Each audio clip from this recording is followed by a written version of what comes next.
A colleague has died in an accident. Immediately, my husband changed into his black suit and hurried off to the funeral home. His haste was out of the ordinary for just a colleague's funeral. Suspicious. Arriving at the funeral home where my husband was, an incomprehensible sight caught my eye. Unbelievably, my husband was acting as the chief mourner. Upon learning this fact, I was on the verge of raging with anger. He has betrayed me again. I will never forgive him. My name is Lily. I married my husband Keith 4 years ago. We both love to travel and have journeyed to various places, both domestically and internationally, 2 to 3 times a year. But now those trips are on hold because I'm currently 8 months pregnant. I've always wanted a child, so I nearly cried when I found out I was pregnant. While it might seem like smooth sailing from this description, I do have one concern. That is, my husband's infidelity. In fact, Keith cheated once just before we got married. The other woman was someone he met at a company-sponsored drinking party. The reason I found out about the infidelity was because I happened to see a message from her. A message arrived while Keith was in the bathroom, and I inadvertently saw it. The woman's WhatsApp icon showed a cute-looking female. I'm sure she used her own face as the icon. The icon read, Amy. Unfortunately, I discovered his infidelity the day after we sent out our wedding invitations. I was furious and confronted Keith. What's that message about? Are you cheating on me, by any chance? I'm sorry. It was just a lapse in judgment. Keith hastily bowed his head in apology. When I thought about becoming a married man, I felt a little lonely, but I promise I won't do it again. The only one I truly love is you, Lily. Given that our wedding preparations were underway and the invitations had already been sent, I decided to forgive him this one time. If you ever cheat on me again, I will never forgive you. With that emphatic statement, I had been trying to trust Keith since then. He was delighted when he found out about the pregnancy and still whispers words of love to me. I don't want to think that my husband could betray me again, but Keith has been acting a bit strange recently. That's because he started going to drinking parties frequently. Ever since his pre-marriage infidelity, he declared that he would not attend company drinking parties. Perhaps this was his own form of atonement. Instead, he often drank alcohol with me at home. But when I found out I was pregnant, I became absent. While I was satisfied with non-alcoholic drinks, it seems my husband was not. About a month ago, Keith suddenly said, I want to go to a company drinking party. I feel awkward about being the only one drinking alcohol, and I want the person I'm with to drink too. Of course, once the baby is born, I'll stop going. Is it okay if I attend drinking parties just during your pregnancy, Lily? 4 years into our marriage, he had truly been devoted to me. Even though Keith was clearly in the wrong for his infidelity, he reflected on his actions, came straight home after work, and helped with household chores. He spent most of his time with me. I hadn't forgotten about his affair, but at that time, my feelings of wanting to trust my husband were stronger. I decided to let Keith attend the drinking party. Then my husband happily said, Thank you.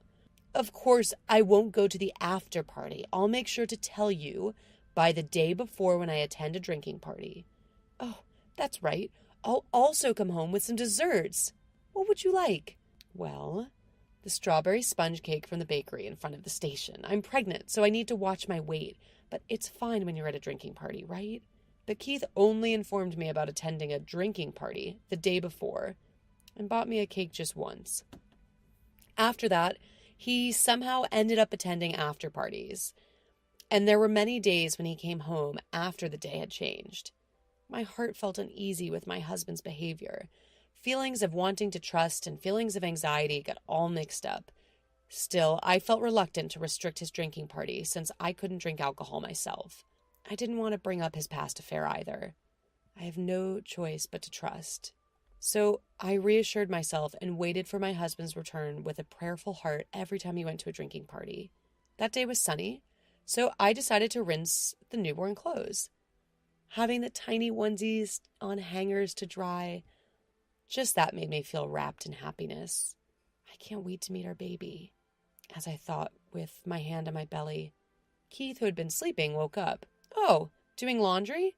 It makes me feel like baby is going to be born soon, right? I got so happy just hanging them up. Let's go shopping for the things we need together next time. Speaking of which, my mother-in-law said she'd buy us a crib.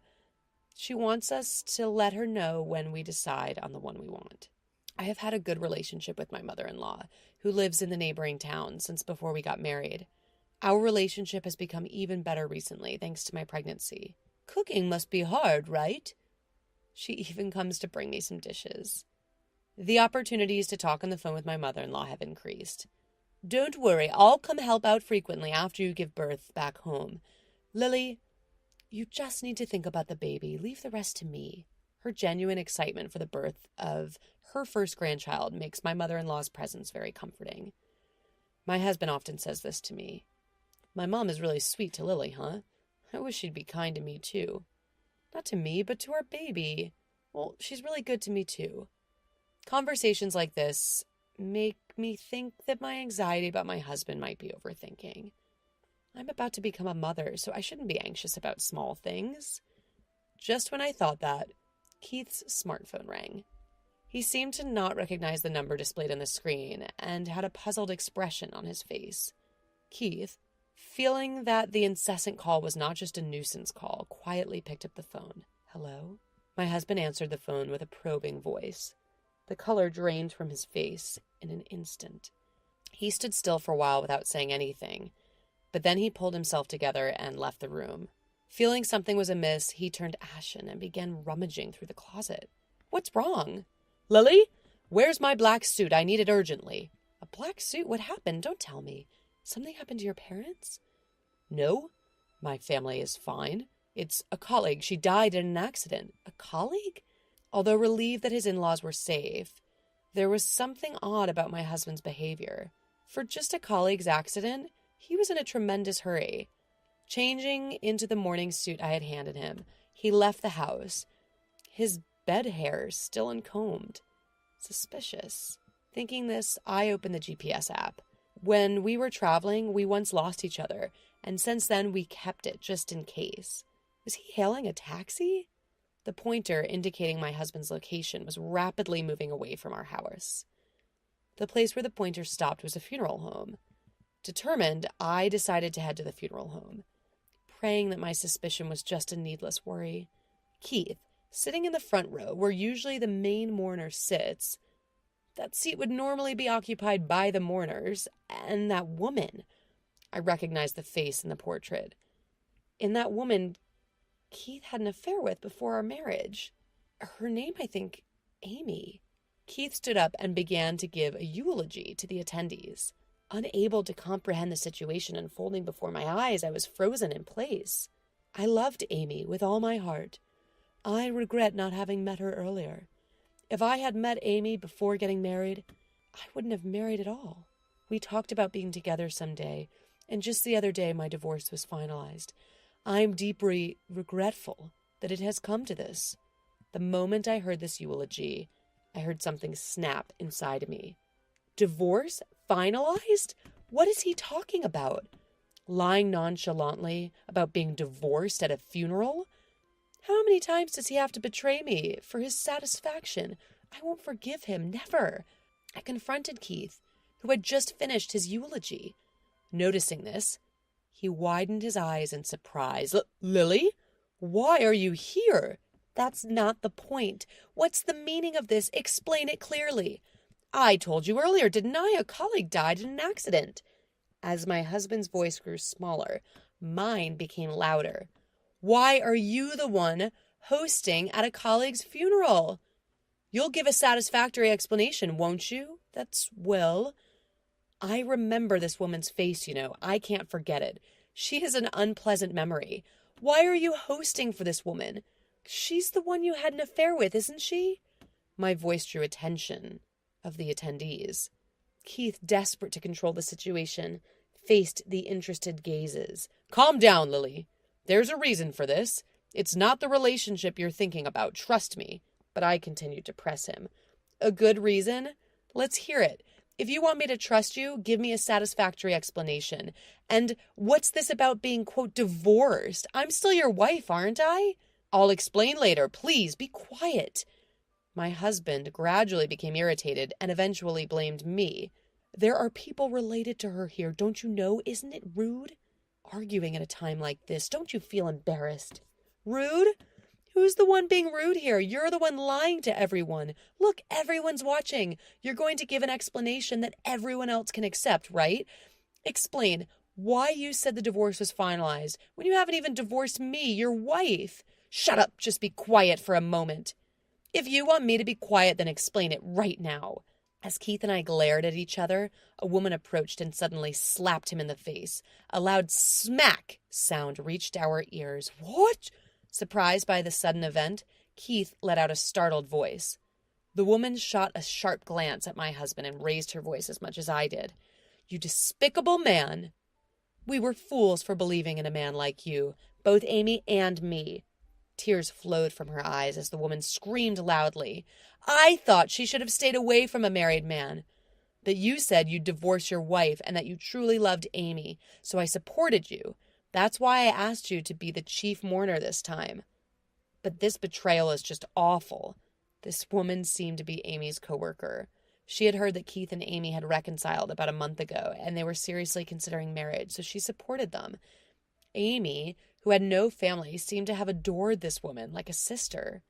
And yet, she couldn't stand the fact that Keith hadn't even discussed the divorce with me, his wife. Upon learning the truth, I was also furious. I was so angry with myself for believing in such a man.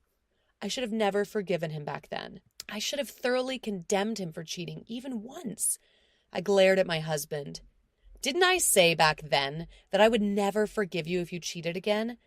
Don't think I've forgotten. We're getting a divorce, and I expect proper compensation. Wait, please. It was just a moment of weakness. I had a drink outside after so long and let my guard down. Do you really think I can put up with being cheated on twice because of a moment of weakness? This time I absolutely won't forgive you.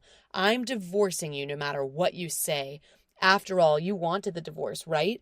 If you had met Amy first, you wouldn't have married me, right? As I sent a challenging look, borrowing Keith's words from his eulogy, he nervously glanced around, sweat forming from his forehead. Well, I had to say that or things wouldn't have been settled. That's true, isn't it? I'm not even a family member, but I'm the chief mourner. I had to say something like that or nobody would have been satisfied. I had no choice but to lie. I didn't want to lie if I could help it. What a desperate excuse. He's truly a hopeless man. I pressed my husband further. You probably told Amy that you were serious about the future and lured her in, didn't you?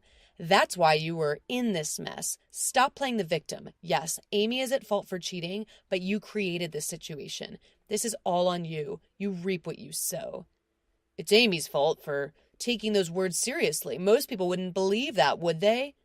At my husband's words, I lost it.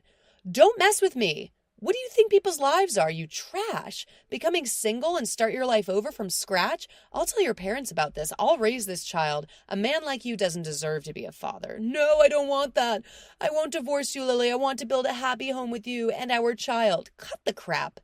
Who would want to be with you? If you thought like that, you wouldn't have cheated in the first place. How much do you have to ridicule people to be satisfied? You're the worst. Wait, please, Lily. I violently shook off Keith, who was trying to pull my arm forcibly, ripping his hand away. Lily, wait, Lily! I heard my husband's cries, but I didn't look back as I left the scene. I immediately headed to my in-laws' house, sharing everything that had transpired. Upon hearing this, my father-in-law and mother-in-law, livid, summed up Keith to their house. Keith's face was stern when he arrived. Ignoring his demeanor, my mother-in-law berated Keith. What on earth have you done, Keith? Cheating at a time like this? And for the second time, not only have you betrayed Lily, but you've also deceived the other woman. You're no longer a son to us. We're cutting ties with you.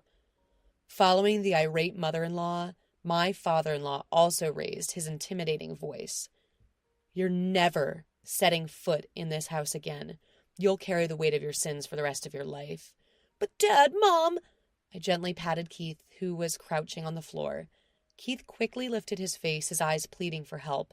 Ignoring his plea, I handed him a piece of paper. What's this?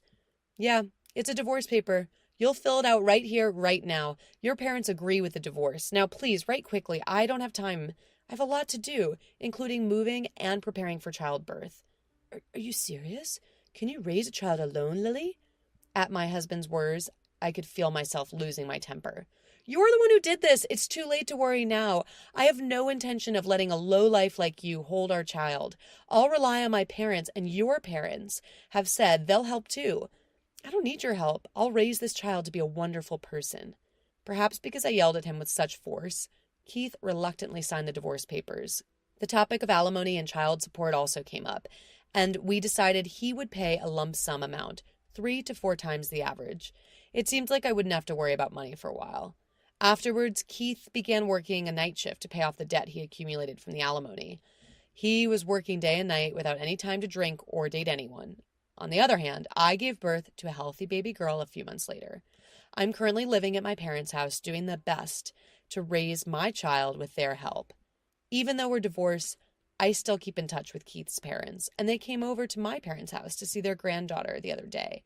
They brought many gifts and looked lovingly at their granddaughter. I dream of going on a trip someday with my parents, my daughter, and my in-laws. Right now, I am fully committed to raising my child, looking forward to that day.